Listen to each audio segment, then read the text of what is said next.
welcome to our week 2 together.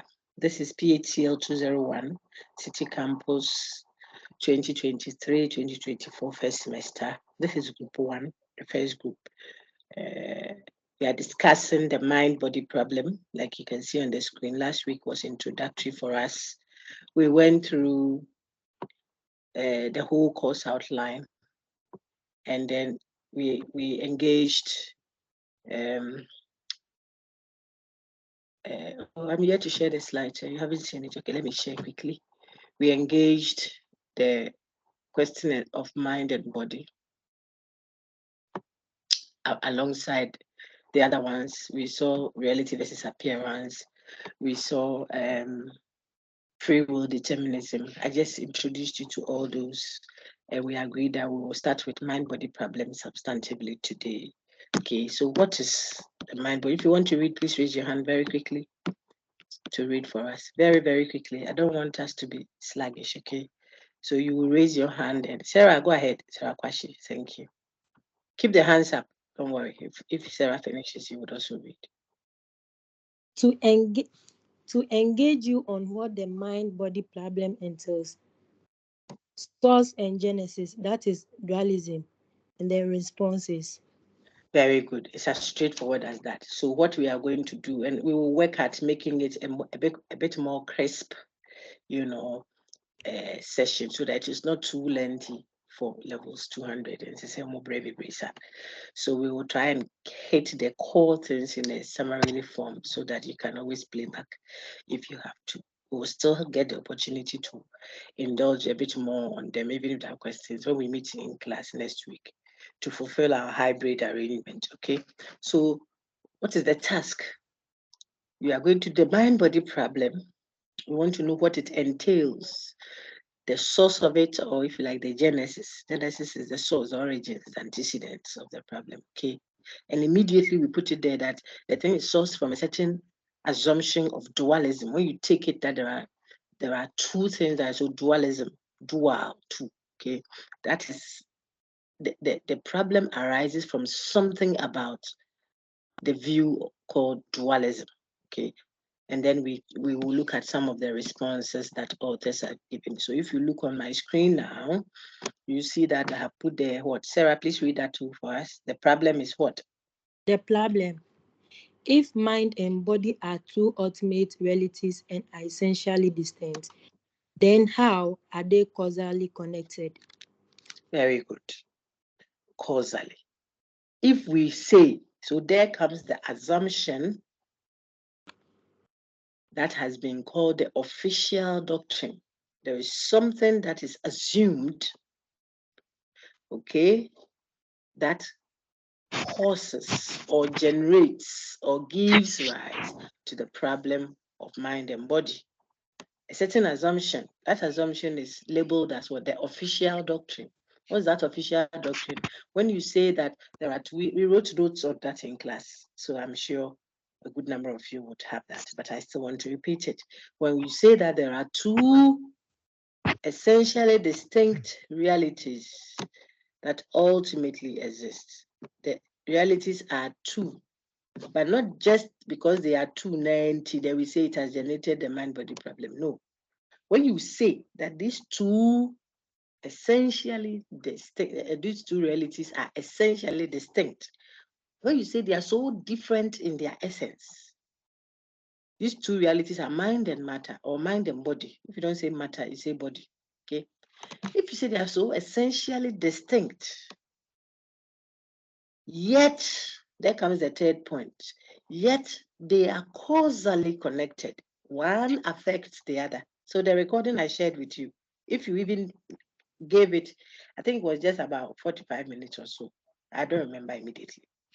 When you were walking from your room crowd to the lecture hall or something, if you played it, you have finished playing, and you will know that all these things I'm saying are almost repetitive of them, because the mind-body problem is one specific problem. What will vary is how we are all trying, your mind, my mind, somebody else's mind, as we reflect on it, and then the perspectives to it, and the way we critique it or the way we embrace it is what will vary. The problem itself doesn't change. It is that specific problem we are dealing with. Okay. And so I'm saying that you would have already heard all these things. That is how I want us to proceed. So you will do very well. The content is not too far-fetched. It's not something far away. And there's a lot of material. I'm even asking for a compilation of that at a subsidized, so that you can have it handy. Because some people like to underline, write into things when they are studying. They want that contact. And they have been on me. In the past, I don't give any. I will just give you the soft versions and expect that you do what you have to do with it. So the point is, when you say that there are two ultimate realities, not just they are two, but they are essentially distinct. Not just that they are essentially distinct, but they are also at the same time causally connected, meaning one gives rise to the other. What I've just said now, the three put together is what you call the official doctrine of dualism. Two things exist that are two things ultimately exist. So the whole world is reducible to two things, mind and matter, the spiritual and the physical. Ultimately, everything is either spiritual or physical, some would say. Okay, if you hold that everything is either mental or bodily or material, if you hold that view, it's not a problem yet. But you go further to say these two realities are distinct, because another person will say there are two realities, but it is just one and its different version. So it's the same thing presented differently. Corn and porridge are essentially starch. So they are essentially one thing. It's just a different presentation of it. You haven't said they are essentially distinct. They may be different, but not essentially. See that? But these people, what we are discussing now, says mind and matter are distinct, yes, but not just distinct, essentially distinct realities.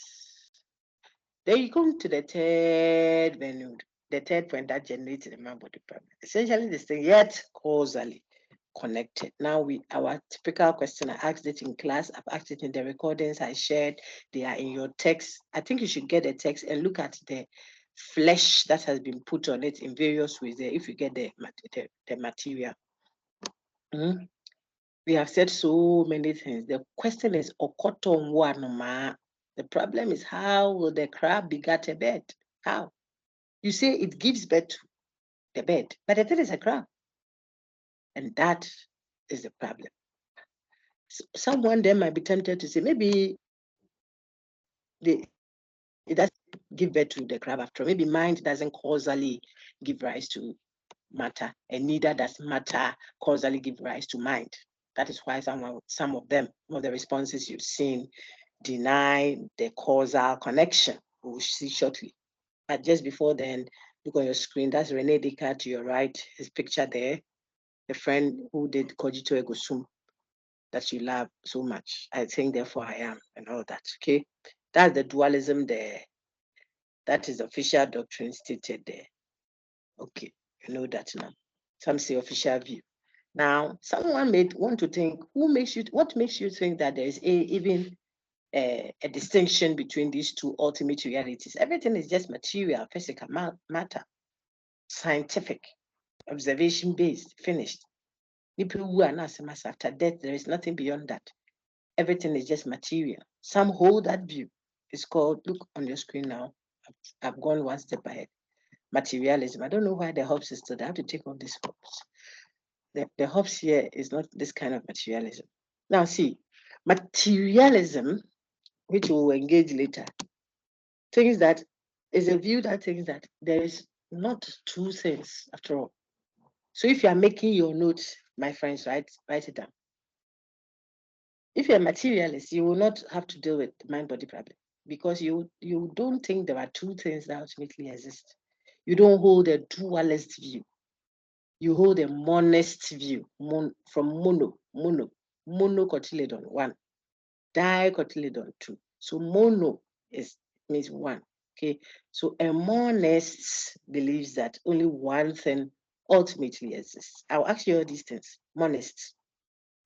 Okay, only one thing ultimately exists. So the materialist is a monist. Why? Materialist believes that only one thing ultimately exists, not two.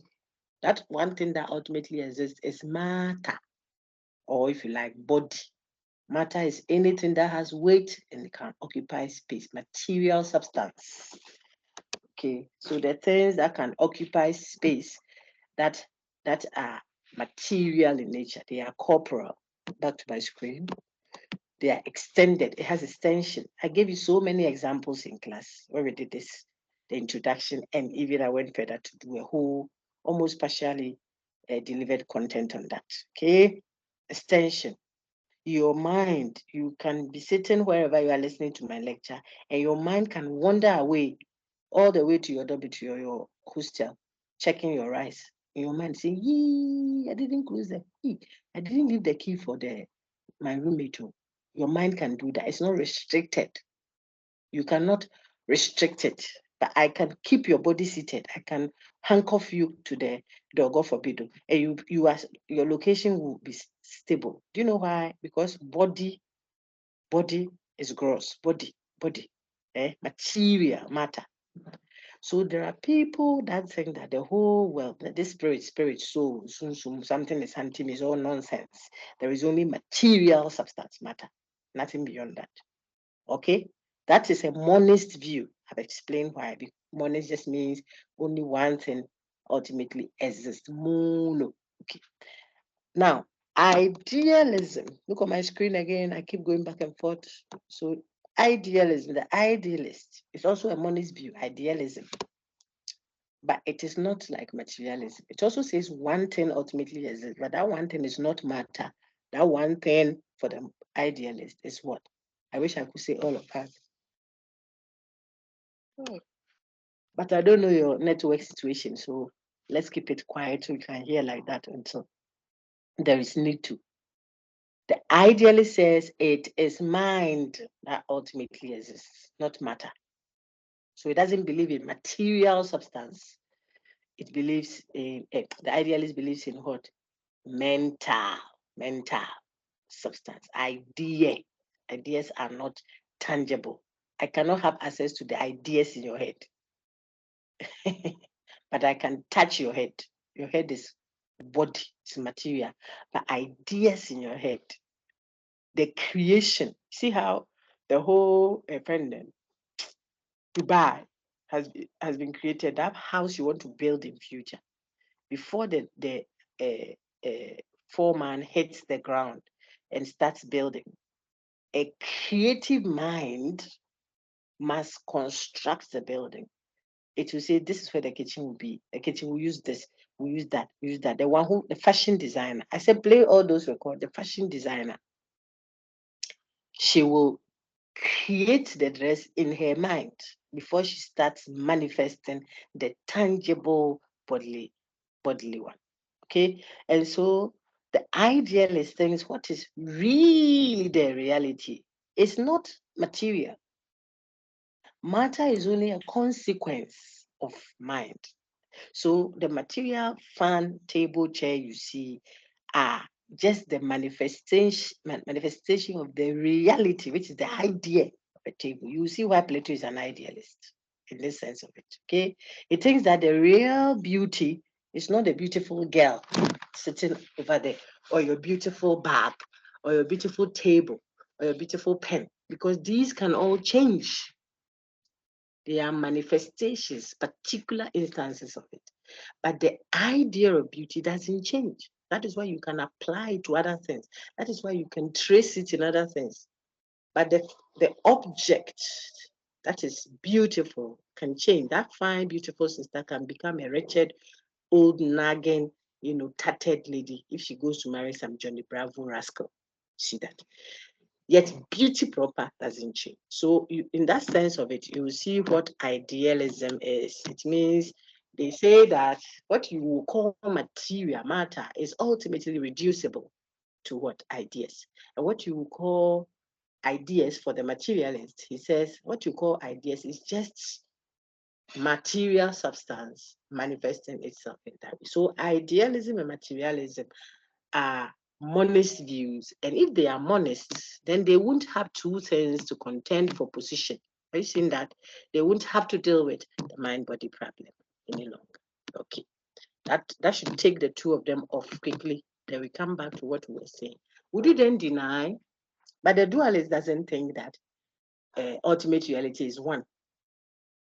This dualism we are studying accept that there are two things that exist. And if you're a church person of any version, Christian, Muslim, what have you, you believe that there are two realities. Even the traditionalists believe. Some even think there are three realities. Some versions of religion believe that there is the gross body, there is the spiritual, and then there is the metaphysical. They do that kind of distinction, three versions of realities. Even some have more. We are talking philosophy.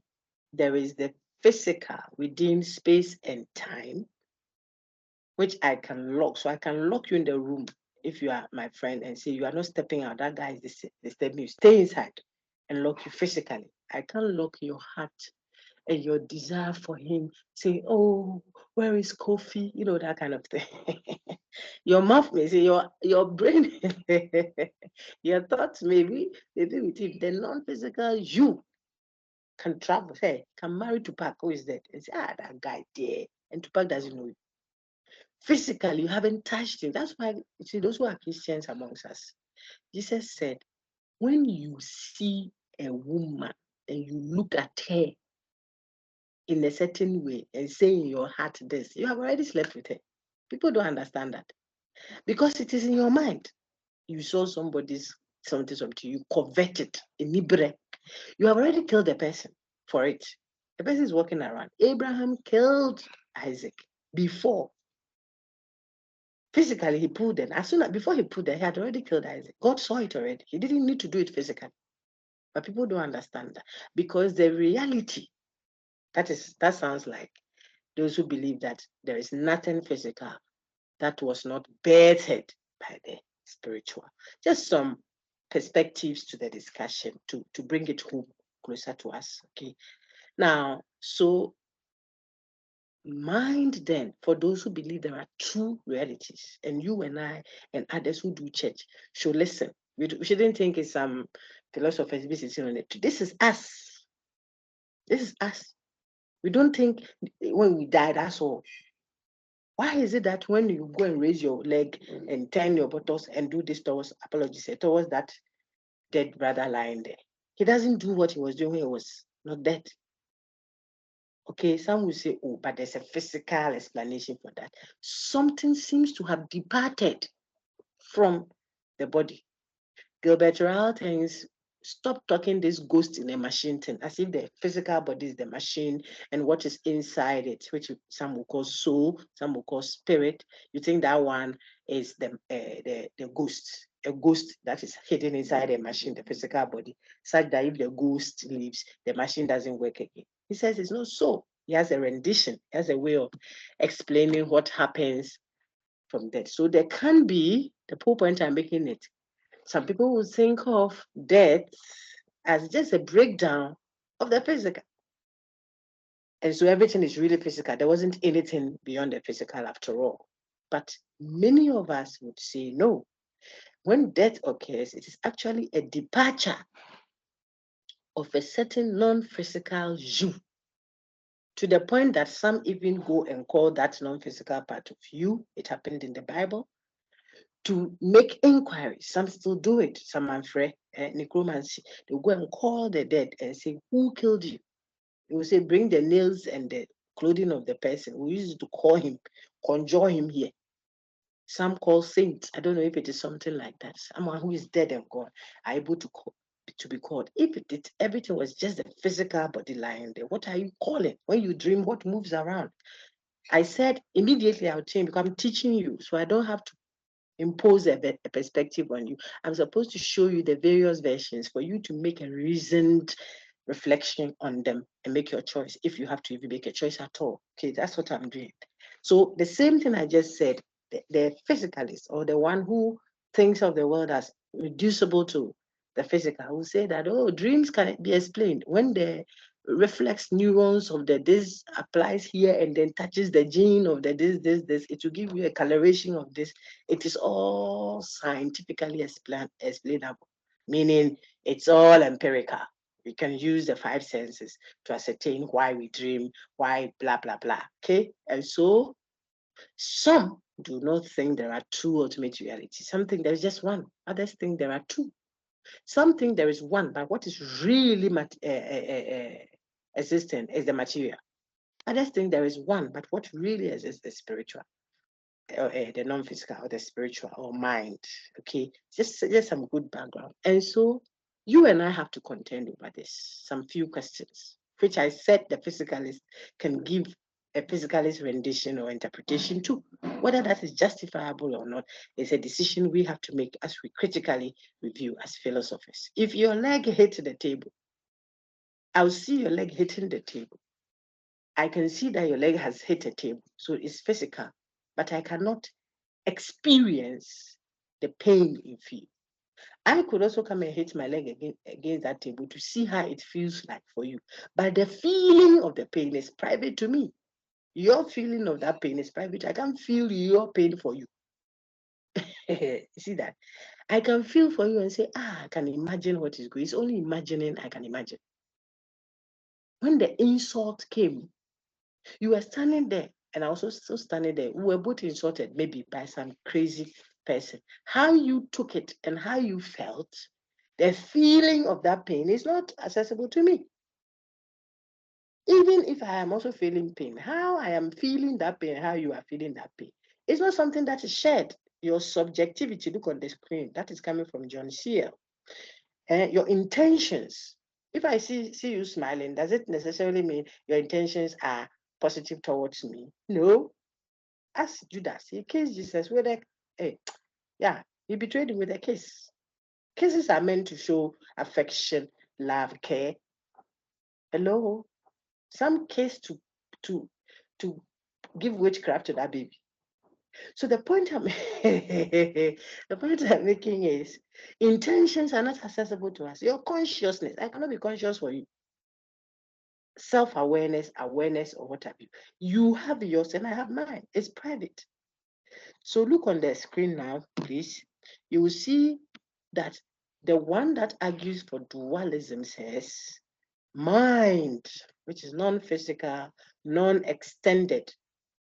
Non-extended, it doesn't have extension. It cannot occupy space. Like materials, your phone can take space. That's why you can pick it and tie it and put somewhere. But things that don't occupy space, they don't have extension, they don't have body, they are not corporeal. Watch on your screen. They are mental, pain, depression. What's the other one? Thoughts. I mean, not what you are thinking about, but the thinking of thoughts. When thinking is ongoing, consciousness, state of being. I cannot be happy for you. You got to make yourself happy, man. I can't do it for you. So you have to take the salvation that has been given. Take it. God cannot come and be happy for you or be saved for you. Cannot fight, but you can take it. It's a state of being. Bring the offering bowl. I'm happy, Basa. Listen, so mind is supposed to be private, body public. Body is supposed to be extended, mind non-extended. Body is supposed to be corporal, it is tangible. Mind non-corporal. Those are the supposed differences, and then Searle's own have touched on. And I gave quite a number of scenarios where we are expressing causal connection. I hit my leg against the table physically, but I feel pain, which is supposedly non-physical. You gave me a flower and I smile. You gave a flower, physical thing. The flower, seeing the flower does something inside me that is not accessible to you. You can touch, you can taste, you can smell it, you can see it, but based on what it did inside me, now I produce a smile, which is physical. There's a seeming causal connection from flower, which is physical, to joy, which is non-physical, to a smile, which is physical. And out of the smile, I may give you a peck. Or I may say something that will make you also excited. I could say something that it will irritate you, and so on and so forth. How do we account for this cause and effect reaction between two supposedly essentially distinct realities. If you are trying to forget, just remember, how did the crab begat the bird? And in the other recording I shared with you, I asked, how did the perfect being cause imperfection? Did he cause it, or did it arise as a result of something? That's a different discussion. Just picture that the spiritual begat flesh. How did he begat flesh? That's the question you should ask. The people that are killing people indiscriminately, were they also created by God in his own image? Think about it. So you got to understand that there are scenarios of causal connection between mind and matter, and that raises the mind-body problem. Okay, I say when you hear mind, it is not brain. Mind is beyond. Brain is physical, it's tangible, you can touch it. You can transplant it from one head grind to the other. As science progresses, I think that is being done now. You cannot transfer mind. It's a state of being consciousness, state of being spirit, if you like. That's not transferable. Or, but if I say spirit, for some they see it as a ghost, so you can transport it from one machine into the other. Like Pedro's own that I said in class, Salvador and Pedro in the second chance. You can Google it. It was a telenovela that TV Africa showed some years back, if you were born then. Salvador and Pedro. The title of that telenovela was Second Chance. There were ghost exchange, spirit exchange. So the spirit of one man moved and entered into the rich man's own, and the rich man's own rather came into the poor man's own, like some sort of divine exchange. And the people who were both dying at different places of the world now had to live the life of the other person. And so you can't tell whether it is the rich man now living in the poor man's body who is here, who is really living now, because their soul supposedly is the rich man. The body is a poor man. In the other house, the body is a poor man, but the soul inside is a rich man. That confusion of having to now cohabit and later on having to reverse back to what they were is the intrigue in that, second chance. Tell the people that have done advert for them, you should come and pay me royalty. Anyway, so I'm saying that the interaction, the causal connection, moving from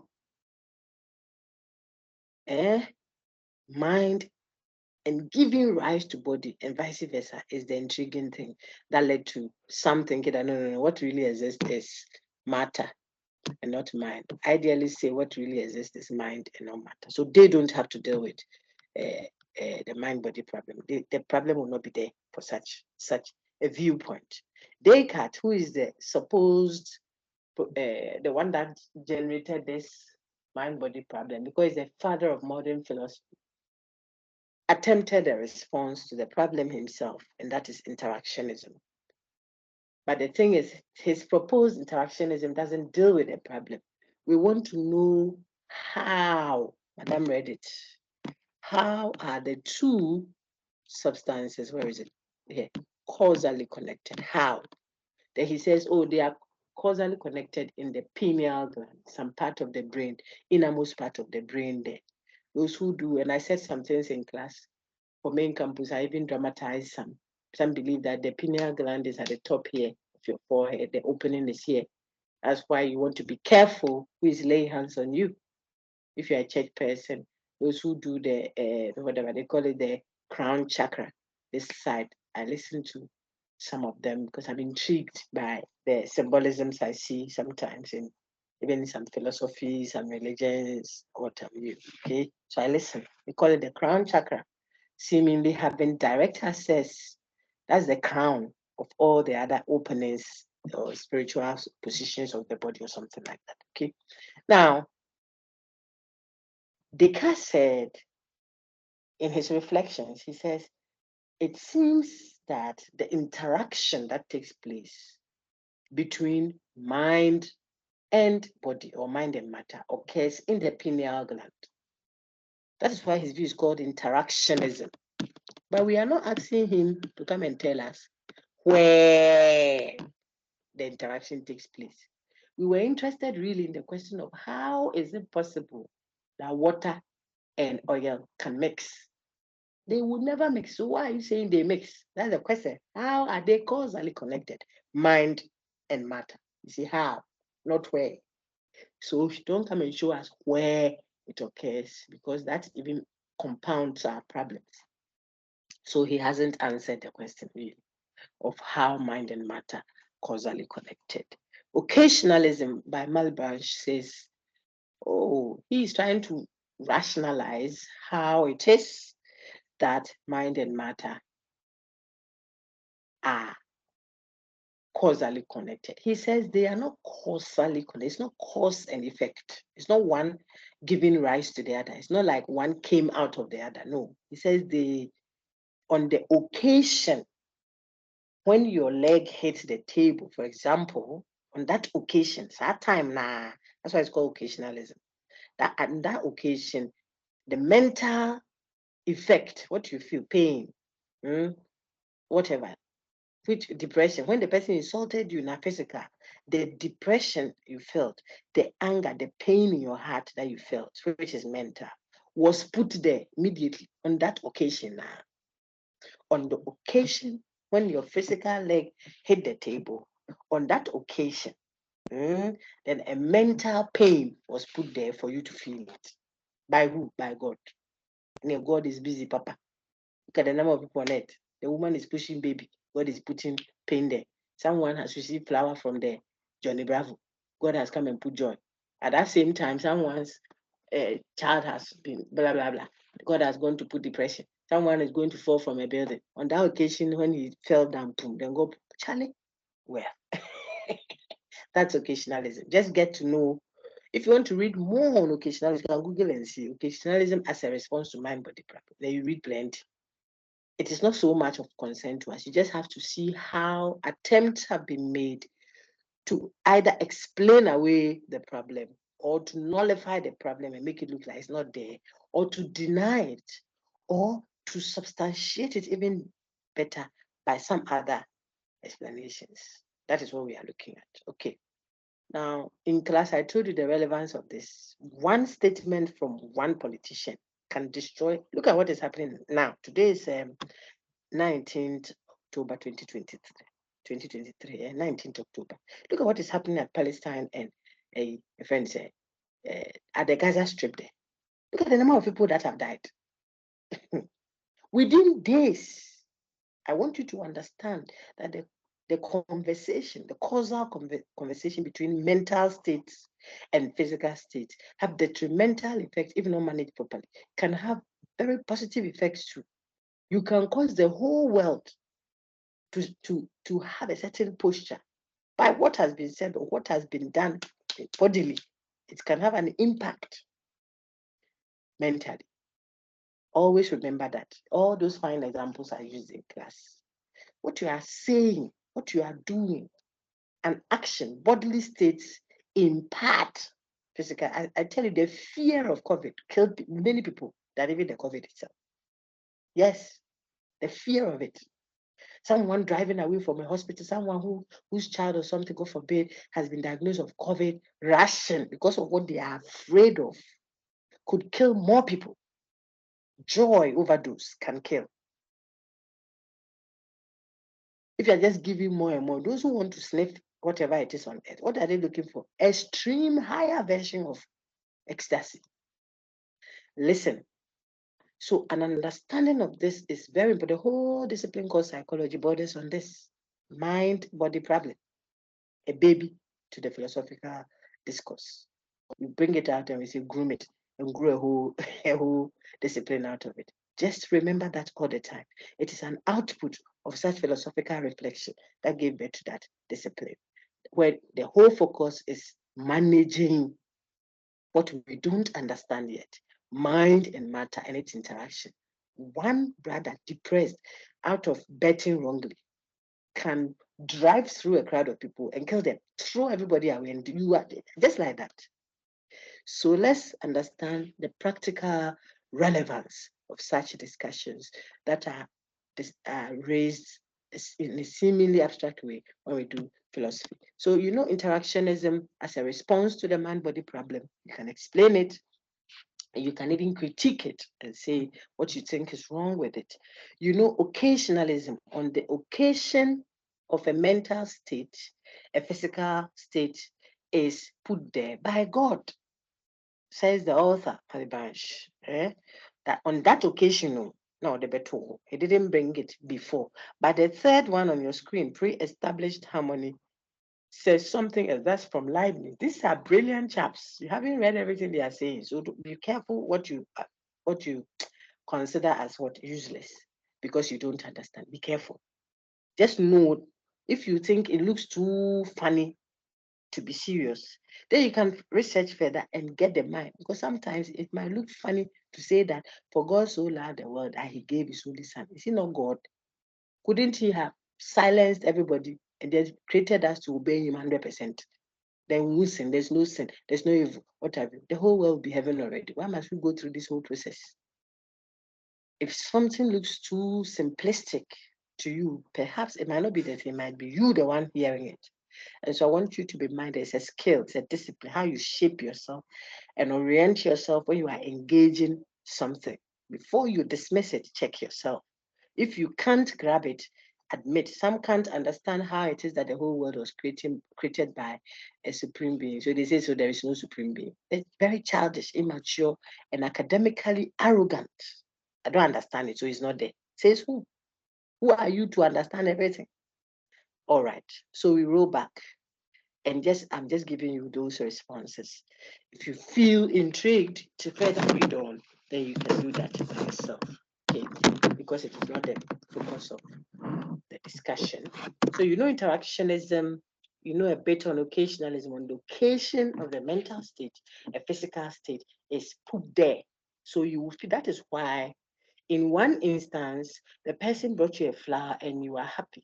In another instance, they bring you a flower and you are angry at the guy. Say, you buy my baby. My friend, get me some pizza or something on this vase there. Stop this flower thing. Why is it that it didn't make you happy now? Because on that occasion, another mental state was provoked in you, not the earlier one. Okay. And the third person, Leibniz, lie. I didn't say Leibniz, no. Lie. E-I in German is I. I. Okay. Einstein. Heinz. So it's Leibniz. Pre-established harmony. He says, oh, you people, the thing you call a causal connection. What you think it's a cause and effect reaction between mind and body. It's not that. It is not that, it is an arrangement already made. It is made such that whenever that mental state occurs, an accompanying physical state comes with it. It is a pre-established harmony. Pre-established. The harmony, the correlation is established already. So it is not a cause and effect reaction. It's not my leg hitting the table that made me feel that pain, for instance, but that arrangement is already like that as part of what? Pre-established harmony. Let me see if I can. I don't want to dwell too much on them because we are just taking the risk. It's not a whole discipline on. I mean, the whole course is not the mind-body problem. So just take that, okay? So it means I'm giving you a clue. If that were true, then whenever I see a teddy bear, I must be happy. If that is the harmonious relationship creation has established, then whenever they slap people, they should be angry. But have you seen Ajua Slay and Kojo Papa? When Ajua Slay slapped Kojo, because he's in love with her. I just said, Kojo so cry, you know, Kojo, you are so daft sometimes. You know, that love play. And slap the face. They say, oh, Ajua, oh, you slapped me. Then, shh. Say, Jimisa. Listen, Kojo has been slapped. Let his friend Kwame slap him like that and see his reaction. Physical slap from Ajua Slay to Kojo. Kojo is laughing. The same physical slap from Kojo's brother Kwame to him. Ujo is angry. I'm trying to show that if things were arranged that way, mental state and physical state are not causally affecting each other, it's just a programmed or pre-programmed. So all we are doing is playing back what has already been arranged to be so. Then whenever you see the slap, it should have come with the accompanying effect, the same effect. But it doesn't. That's the critique, I think. Okay, so pre-established harmony is trying to take away the cause and effect reaction. But we have a critique we can raise that if it is no causal, there is no causal connection, it's just a correlation. Whenever Doc is teaching, the clock will be striking 12 o'clock. It's just a correlation. It is not my teaching that is making the clock talk. Neither is the clock's striking that is making me talk. Do you see that? It just happens at the same time, says the pre-established harmony. So mental states and the supposed physical states that accompany it, that have been caused by it. He said it's not a cause. It's not a causal relation. It's just correlation. Okay, got it. If it is so, then why is it that at another time, when the leg hits the table, I mean, sometimes sisters, if you are really anxious, I don't know about the mothers amongst you, if there are any. If you are really anxious to finish breakfast and stuff, so that the children will cross traffic or what have you, you don't even realize that you have poured oil on your leg whilst frying that thing. You see, you will see it when everybody's gone and you are now settled and mentally stable. Then you realize that, hey, Pompoja na is somewhere. What's Pompoja in? Blister. Even the iron bent you didn't feel the bend. Ask those who sell kinky or something. She's in a hurry to finish so that people who are in the queue can be saved and she'll get her money. She's just picking the live charcoal like that and picking the come here, she's picking the same very hot thing that you adversely when you are standing there, the small heat that is passing by, but you don't like. She's picking it. If it is there, it is not the heat that is hurting her hand, but they have been made to be so. Why is it that when the same person, the next minute, she's now feeling the pain? The whole point is we are trying to punch holes into the supposed pre-established harmony. We want to suggest that no, it's a cause and effect. It's a cause and effect. So depending on the one doing this, the feeling of the effect or the state of being of that person, one slap will look like it is a friendly slap. Another one will look like it is an angry slap. All slap cannot be slapped any longer. And that is the whole point of the critique. Okay, so we know interactionism, we know occasionalism, we know pre-established harmony, we know idealism, we know materialism. I've skipped one, I've not forgotten. Let me talk about the double aspect theory by Spinoza. Look at the authors and the label attached to them. I mentioned Bishop Berkeley to represent idealism. I don't like the Hobbes here for materialism. Another version of materialism in social and political philosophy. So I think I should give you a better materialist thinker. But oftentimes those who are anti, ideal materialism has a sense of scientific empirical study. So most empiricists may be labeled materialist easily. Most, I didn't say all, because Berkeley is an empiricist and yet he's an idealist. Okay, maybe Russell plays the devil's advocate. He's in between. All right, let's go systematically. So you know interactionism, you can critique it. That's Descartes. You know occasionalism is Malebranche, another French guy. You can critique that. We just did pre-established harmony, the German thinker Leibniz. You can critique that. We know idealism by Berkeley, the English bishop. Materialism, we just did that. The double aspect theory is by Spinoza. And I want to talk about that now. He thinks that mind and matter should be considered, think of mind and matter as two aspects of a reality that we cannot lay hold on. We cannot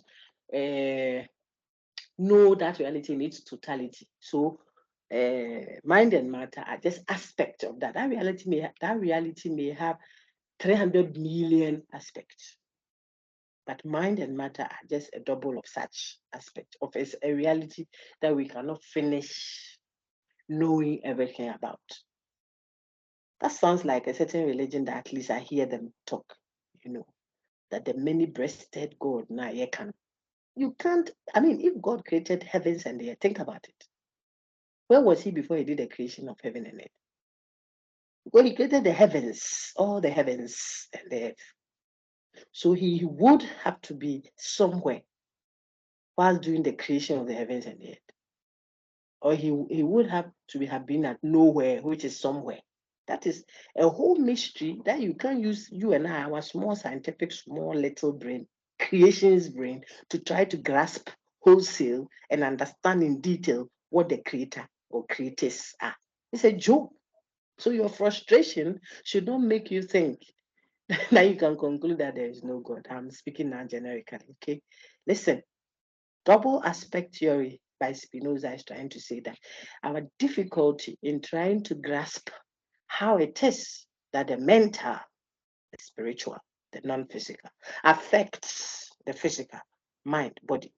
That difficulty arises from the fact that these are just two aspects, so double aspects of a reality whose wholesale, being we may not be able to fathom. Okay, and that is the double aspect here. It's difficult to grab the wholesale thing. That is why we are struggling to give an explanation to the cause. And if you knew that mind and matter, say, are two tentacles of the octopus, if you knew the whole thing, you would see that it has 8 tentacles. These are the two, mind and matter. You can't even know the whole. So all that you are given privy to is what you are working with. And that's why we shouldn't stress ourselves beyond what we can know. Spinoza. All right. Now, that's but one, and then we'll be wrapping up. Some physicalists, some would say that, look, mind and matter are not two entities, two substances. No. I'll join the functionalist and disposition theorists' claim with Gilbert Ryle's linguistic approach to dealing with the problem. Look on my screen, please. These two, the last two there, are what I'm talking about. I'm explaining those two together to you. See that I'm doing all the talking? So you get it, then you can now build on it. The functionalists say, don't think of hunger, for example, as another entity, pain as an entity. Pain is something that body goes through. It is not another thing like body. Function. So the function of the body cannot be called another entity. You can't call it a substance and name it that one mind, mental state. It's not a state that exists independently of the body. It is a functioning of the body. Pain, anger, depression. It is a disposition that the body has. Okay? So they have, in other words, there aren't two things. So there is no problem, really. Think of it that way. The reading I've given to you, did I even mention that already? This is the 200. Yes, I mentioned it before we start. John, I've asked John and Phil. I think I've said that already. When it comes, read those portions to enlighten you a bit more on that. They even use the coffee brews. So the coffee maker and what it brews are not the same. Now, you have a disposition to do something. Doesn't mean what you have a disposition to do is also another entity. That's why I'm using a very simple example. It is the person, the being, the body, matter, material substance that feels pain. Don't go and call pain an entity, a substance, and contrast it with the body and say that they causally connected. He said, no. It's the function. That's why I call functionalist or a disposition theorist. That is similar to Gilbert Ryle, who is an analytic thinker, language person, logician. Gilbert Ryle. I'll ask you questions on this guy and others that we've studied so far on the mind-body problem. What does Gilbert Ryle say? In his book, The Concept of Mind, so you want to make your note, you can write it down. The concept of mind, the idea of mind. He says that And he's saying something like the functionalists or disposition theorists are saying, except that he's approaching it from analysis, from language perspective. He says there is something wrong. I'll go up now. Wrong with the way the mind-body problem arises. It is from the way you are using language. The problem is arising from the use of language. You are talking about substance. So one of you should read that for me. I'll take a sip of water. And I see Lucy Avoca's hand up. So Lucy will do as the honest. Lucy, go ahead. Please read what I've just projected. Very good. That's a very disciplined class. Hey, City Campus, what's the sound? I've changed. My first class with the level 300 was brilliantly done. Go ahead now, Lucy. Okay. Explore and examine responses. Solving or nullifying the problem. Giving a metaphysical response or approaching from an analytic language perspective. Rawls' concern is with the substance talk. Very good. Things mind is not another thing or substance. Mind is a function or disposition of matter. So use the right language, ask the right question, and there won't be a mind-body problem after all. Very good. Very good. Then we are going to discuss the challenges with the responses given. So if you read the real part of the paper again, you have further elaboration on this. He says it is the language. You shouldn't think of mind as another substance. And now come and stand behind and say, so how is mind, which is another substance, causally connected to body? How did mind become a substance? That's Raoult's question. It is not a thing. It's not a substance. It is a state of being, if you like, or a disposition. Something is disposed to anger. That stone doesn't get hungry or anger or depressed. Stone, it doesn't. Human beings do. The human being having a disposition to be hungry or be in anger doesn't mean anger has become another thing, another being, which is a ghost also inside a certain machine. It is Gilbert Ryle that uses the phrase a ghost in the machine, trying to laugh at or ridicule, ridicule you and I who believe that there is something beyond the physical inside the physical machine. So the thing that is talking to you now, that is reflecting, that feels pain, that feels happiness, joy, that explores all the discussions we've had so far. For such people, there is only one, really. There's only one thing: the material, the one you can see, touch, hear, taste. If you hear people say experience is the best teacher, seeing is believing and stuff like that, it emanates from here, to the point that some don't even believe in in a God beyond the physical. If there is any God, they see a human being be there. That is where it comes from. You will read further and round your points nicely. All right, let's get introduced those concepts up here and then I'm done. Madonna, please read for me. Afterwards, Zainab can take over.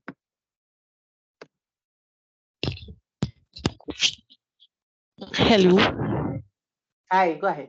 So, a monist metaphysical view of reality that denies matter as opposed to mind. Idealists hold Madam, that just ultimate don't worry. reality is And please be patient, okay? Thank you. So, Madam just read idealism. She's explaining what idealism is. We'll build on it, God willing, next week in lieu of the reality versus appearance discussion on Russell. Okay, so it's a series of readings, they are all connected. Please read it again. Idealism. idealism, a monist metaphysical view of reality that denies matter as opposed to mind. Idealist holds that ultimate reality is solely mind and ideas, that all things are reducible to mind and ideas. Very good. So the idealist believes that, I've already told you that too, if you remember. when I spoke about idealists, it was just after I spoke about materialists. But now I've created a whole slide for it. So if you're not careful, you will not realize that you know idealism. They believe that there is only one reality, monist, mono. Very good. One ultimate reality. That reality is mind, mental things, mentality, mind. So ideas are mental, mind is ideas. So that it is still one thing. Mind and its type, mental things. That is what exists. Mind and ideas. Ideas and mind are the same. They are all non-corporeal. We said that earlier. They have no extension. They are private, blah, blah, blah. Not restricted to space and time. That is, if you want to say not restricted to space and time, you say not spatio-temporal. Oh, mind has all those. So when you deny, I'm stating the idealist view technically now. When you deny means you don't accept it. So when you don't accept, in other words, you are saying that matter does not exist. It is only mind and mental things that exist. Then you are stating idealism. You say matter does not exist.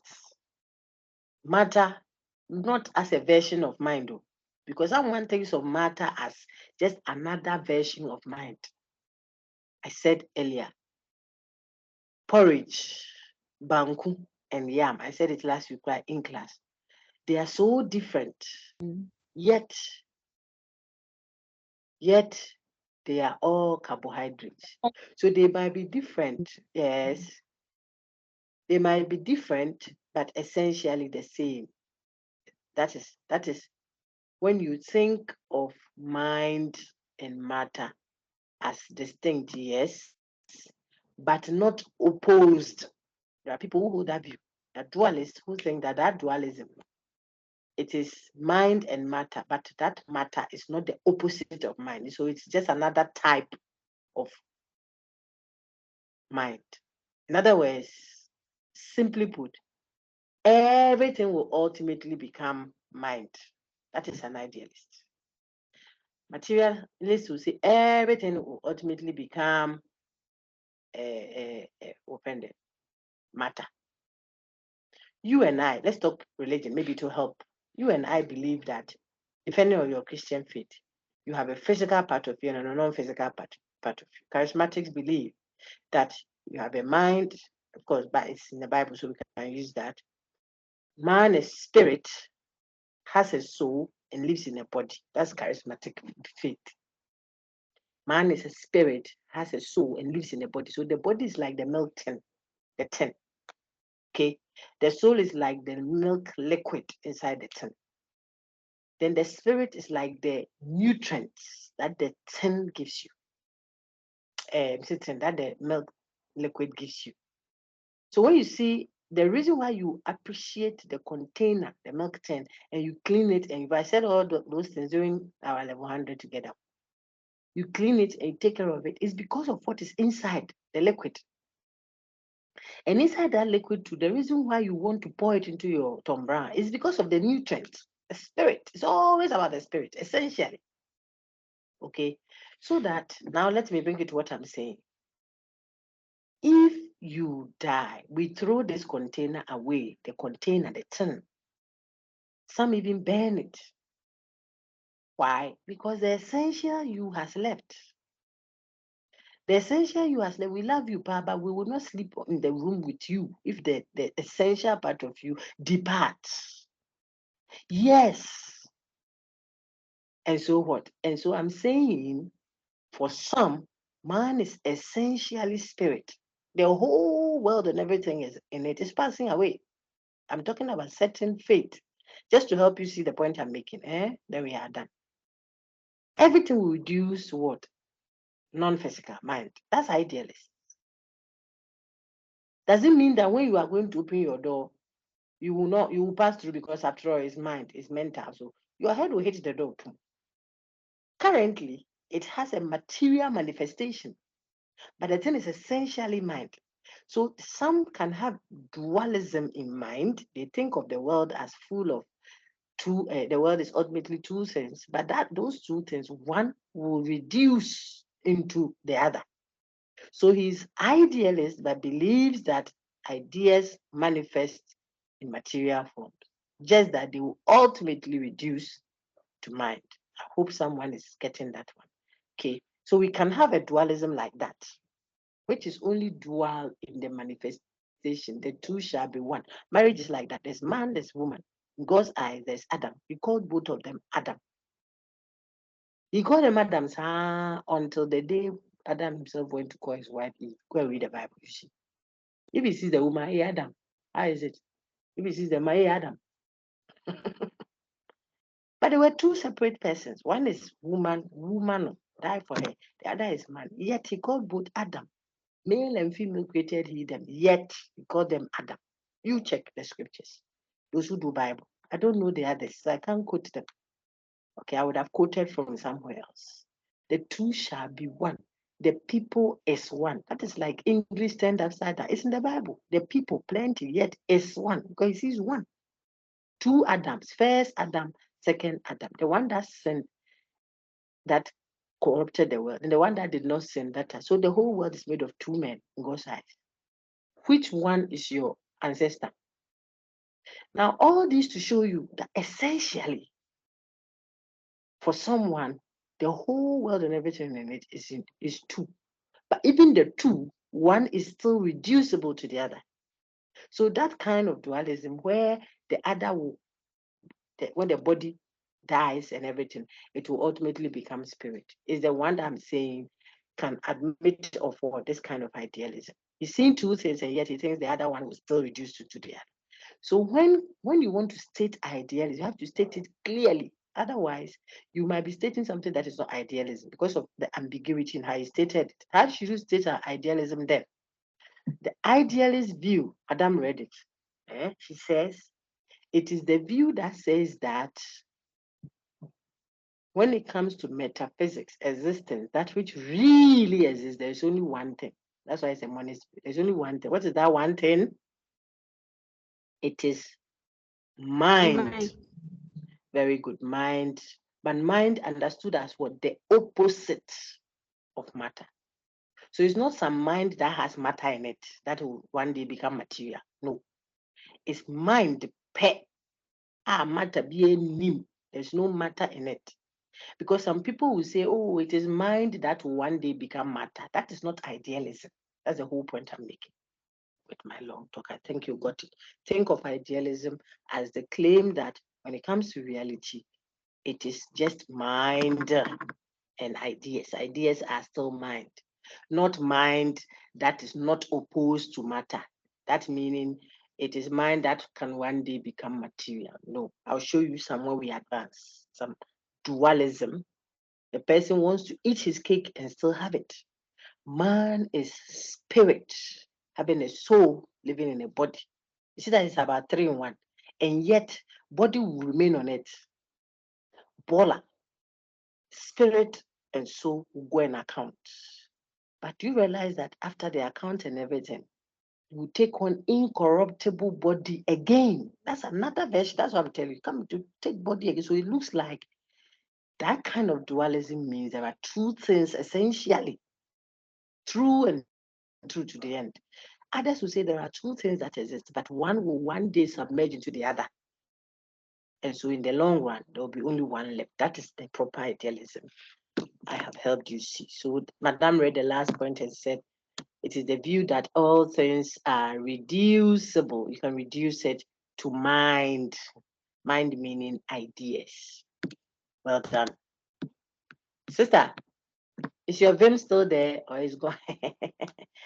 if your Madona's Vim is still there, I think Zainab also raised her hand. So we'll take Zainab and come back and take Emmanuel. Is it McCoy? Zainab, go ahead with what I've projected. We are done. Note. Thank you, Madonna. Note. Rationalists and empiricists answer the question of knowledge. Very good. How do we know? Idealists and materialists answer the question of metaphysics. what really exists. Do you see why a philosopher can be idealist and yet rationalist? Others are idealists yet empiricists. Very good. These are the places that I like to help students clarify so they don't mix them up. The word rationalist and empiricist is answering the question of knowledge. How do we know? It's a question of knowledge. How do we know?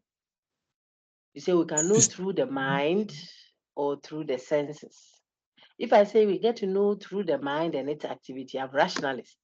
If I say we source our knowledge from experience, I'm empiricist. So how do we know can make me either rationalist or empiricist? I'm talking epistemology if I do that. When it comes to what exists, it's not a question of how do we know. They are different. What exists, what really exists. I'm talking metaphysics, beyond the physical. What really exists, what is reality? Okay. The other one was what is knowledge? How do I know it? How do I know it? I may know it through mind and its activity, or I may know it through my seeing, hearing, touching, and tasting experience. Okay, epistemology. When it comes to existence or reality, what do you know? How do we say? Why did I say what do you know? When it comes to metaphysics, reality, what really exists, I am either idealist or materialist. I may say what really exists is matter, or what really exists is mind. You see that mind has appeared again. So some are tempted to think that all idealists are rationalists because they are all talking mind, mind. And all empiricists are materialists because they are all talking senses, senses. It's not true. That's what I'm pointing out. So you can have a rationalist, someone who says we know through the mind, but who says when we use the mind to know, what we come to know is the material. We come to know the physical thing through the mind. Really? Yep. We can have people like that. There are some there. Then we can have empiricists. He says, how do we know? We know through our senses. We use our physical senses to know. Seeing, hearing, touching, tasting, and smelling. That's what we use. So it's empiricist. We ask you, what then do you use your senses to come and know? He says, mental things. Really? I thought our senses will help us see physical things. So empiricists should be materialists and rationalists should be idealists. That is normally how it would have been. But we have the crisscross carpet folks, where you have a rationalist, yet he is materialist in his orientation when it comes to metaphysics. And we have empiricists, who is what? Idealist when it comes to his metaphysics. Let us see some examples on my screen now. I think you can all unmute your microphones and mention the names you see on your screen. All of them. Mention. Plato. Hey.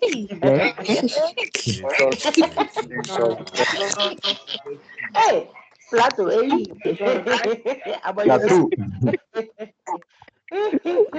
Very good. People have been quiet for too long. Talk a little.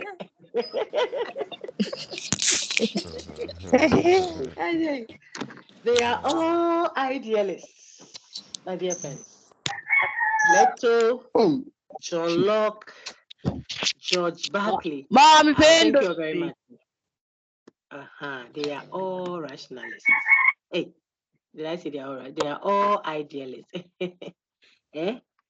When I say they are all idealists, what do I mean? So you can raise your hand now. Let me see if you. What makes them idealists? If I say someone, all of these people are idealists, what do I mean? In case you are explaining it to your colleague, what do we mean when we say all these people are idealists? I want a hand up. I see Deladem, Zainab, and Maduna. They wanted to read, so I want a hand to go up. Then I'll know that that hand is trying to answer a question. What does it mean to say that all these folks on the screen are idealists? What makes them idealists? Please raise your hand there. I don't want you to talk before raising. Okay, John, go ahead.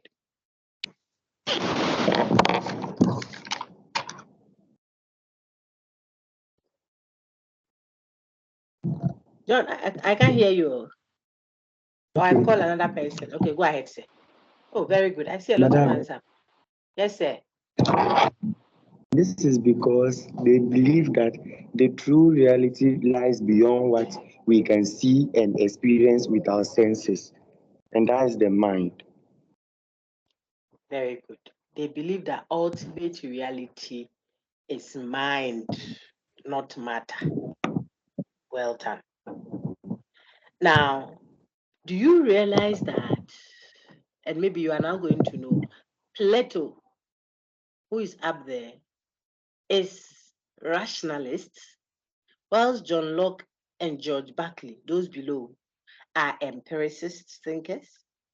What would be the difference between saying that? Yes, when we say Plato is rationalist, what does that mean? I'm trying to test your understanding of those concepts I just took you to. That's all. So raise your hand. Freaky, do you want to do that? Freaky, is that your name? Freaky Stell. Please go ahead. What do we mean when we say Plato is rationalist? Okay. Are you ready, sir or ma'am? I don't know how to address you. Freaky Stell, that's what I see there.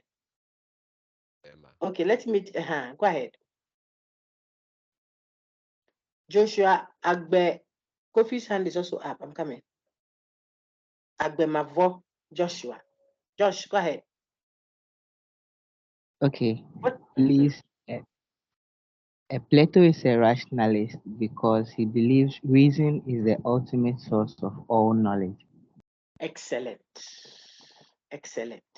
So even though they are all idealists, like your class rep, able class rep said, that what really exists is mind, not material things. It's mental things. They really exist. The real building is what you have in your mind. The real you is what is in your mind. I told you. Before Abraham used the knife to cut Isaac's head, he had already killed Isaac in his heart. I use those to help you grab it quick. Before you can build that skyscraper, you create it in your mind. It is in your mind. We are going to do idealism, God will next week. I want you to get that. The reality is not the material thing that has weight, can occupy space, that is physically accessible to us. That's not the real. Remember Plato's world of forms. It will show you. So he's speaking idealism. The idea, the world of ideas, the world of forms is the reality. That's why Plato has been put in this set of thinkers. He's idealist. Okay? For that reason. But when it comes to his epistemology, how we know this reality, he says it is through the pure activity of the mind. Consistent. If reality is mental, mind, then when we know it through the mind too, it doesn't offend us too much. So Plato looks like it's fine, it's okay. But look at the folks down there. You say the real thing is material, matter, body. How do we know it? You say it's through the senses.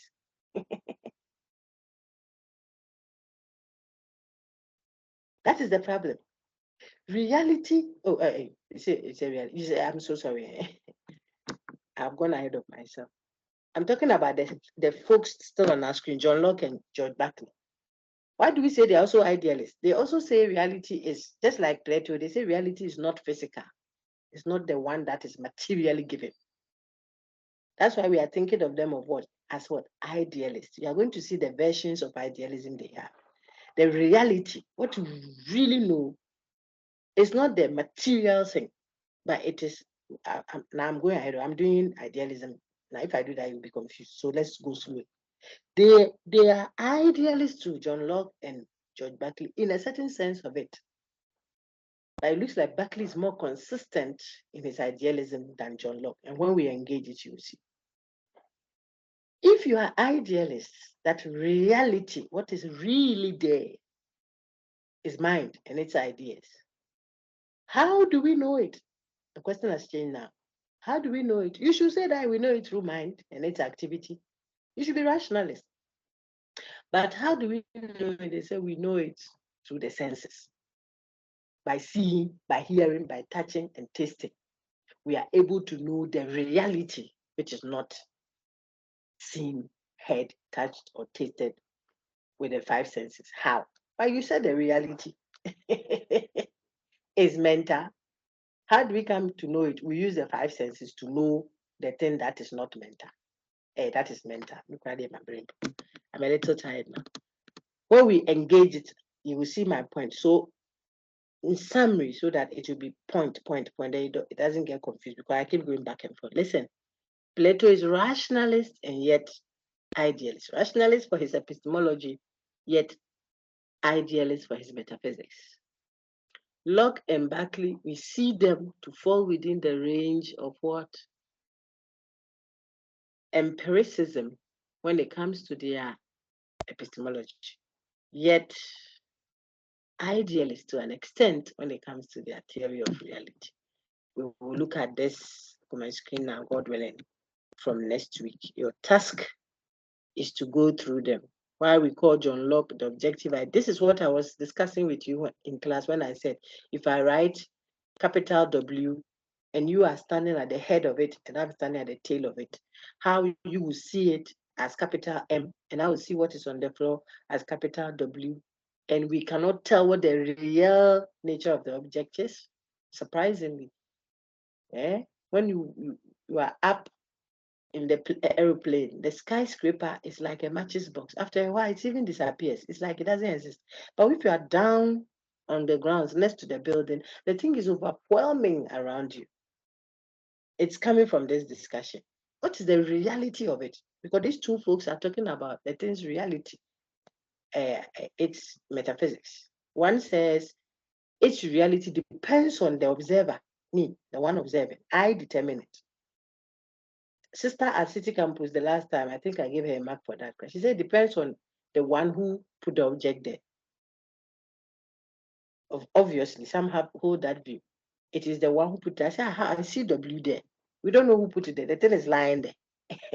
Is the thing W or M? Because I say it's W because of where I'm standing. The one over there sees M. What he sees is M. What I also see is W. Is the bottle half full or half empty? It's relative. I even drew the numbers on the screen for the second group.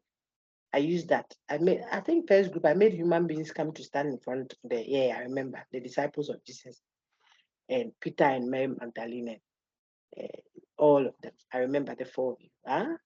I said, if you count, if I ask you who is the third person, you will see that because of the number standing there, someone will mention person A, another person will mention person C, because of the positioning and where you are counting from.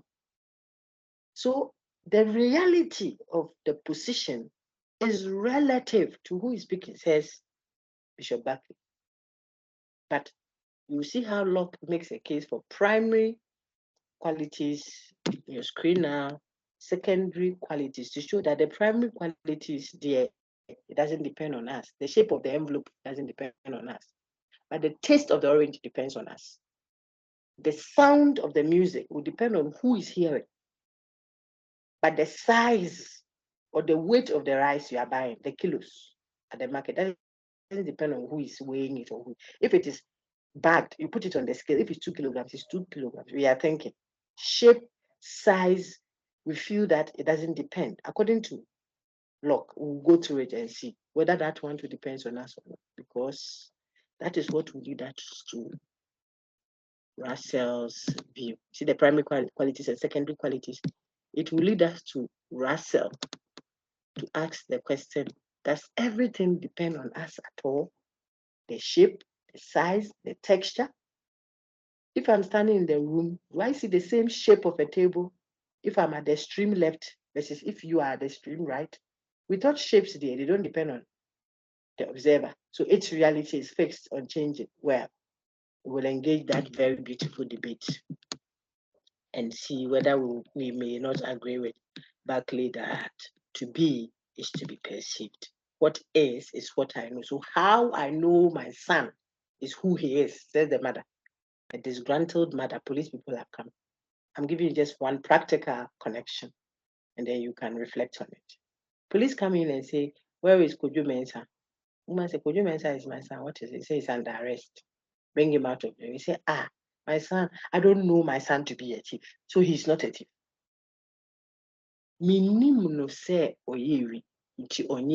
don't know him to be. That's my idealist language. So he is not. You may not know him to be, but he may be. Johnny, listen, that's my roommate. Oh, he's such an angel. Until roommate takes Johnny from you, then you say, now I really know who I'm living with. Ole, Ole. You're here to know more. Listen, how the thing appears to you. So that's the discussion in Russell that I'll give you the project on later on. I want you to settle in a bit more. Okay. So you do the readings on the one we have just done now and prepare. Barclay, oh, this guy, if you look at the way he is, he doesn't come across to me like it. I've been working with him all these 23 years. So I think he's you think because of how you know him, then God that answered by fire. I sang that in class. He answers by fire for Elijah. But for another one, he's a bird. He descends like a dove. He saw confusion. He was hovering on the waters. The same God. Sometimes the lion of the tribe of Judah. Another time is the lamb that was slain. So how he comes across to you cannot necessarily is the key word, be what he is wholesale. That's the problem. If you think that how the thing presents itself, you have moved from church, I've gone to politics, can go to some culture, and people say, oh, my 15 years of experience as a medical gynecologist, I've not seen any woman that delivers if she has such a condition. So it's likely you can't give birth. Why? Why are you saying that, Mr. Doctor? You are moving from how the thing appears to you to impose a reality on the thing. When I was talking table and chair and W and thing, maybe some of you will be thinking, oh, this one's what will we do with it? That is the practical application. How I have seen just the whole justice system can come crashing down if you don't know these things.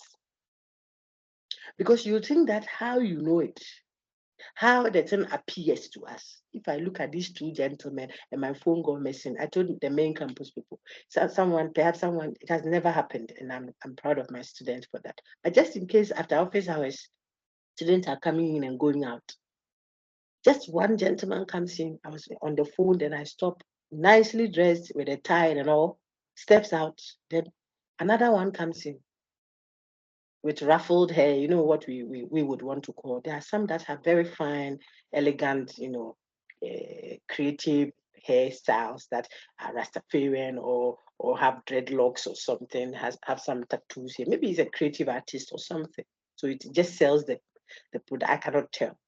But if that person also leaves the office after that, and then just then I come to myself that I can't find my phone. If I'm not careful, appearances will infiltrate, will influence who I suspect and who I think we should investigate. But that is where the problem is. Because you may be imposing how you think of something, what you see of a person. And there's a joke that because this will go online, I don't want to put it there. I don't want too many issues for us, even though our intentions are right. But I would have used it in class where we can talk freely.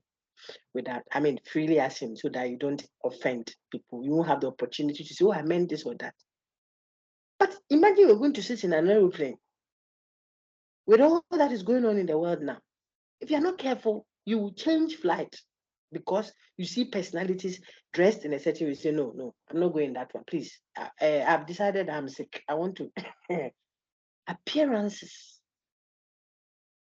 That is what is going on now. It has implications. How the thing presents itself to you. You impose it on us. Science taught the whole world was regulated by the sun, the earth in the center of the universe. I've said that. That's what science said for many years. They thought it is the earth that is in the center. That is how it appeared to us. Are we the ones who created the world? Did we create the world? We didn't create the world. I hope you can hear me. My power just, I'm done. It turns out now that it's not the earth that is in the center of the universe, but it is the sun. So what about all the theories we built around that? What if human beings can start flying? We just don't know. How it appears to us is how we are working with. So what? So is the thing a thing's reality dependent on our view of it? See how I've changed the discussion again. I've shifted my position as if I was saying that it is how I see it that I can testify to what we have seen, what our eyes have seen, what our hands have handled. That is what we can testify of. I'm quoting Bible. That is what we can testify about, what we have seen, heard. And yet, it looks as if you use what you think you have seen about it, you may be wrong because someone else is seeing Johnny as a very rowdy guy. But this lady who is now with Johnny, I'm not talking about a class rep. Johnny Bravo is my reference point when I'm talking. Actually, listen, Actually thinks she has Johnny, the best guy. Ask his mother whether he's the best guy. He doesn't even respect the mother at home. But when it comes to church, it's pastor, oh father. Is Johnny good or bad? It depends on who is watching.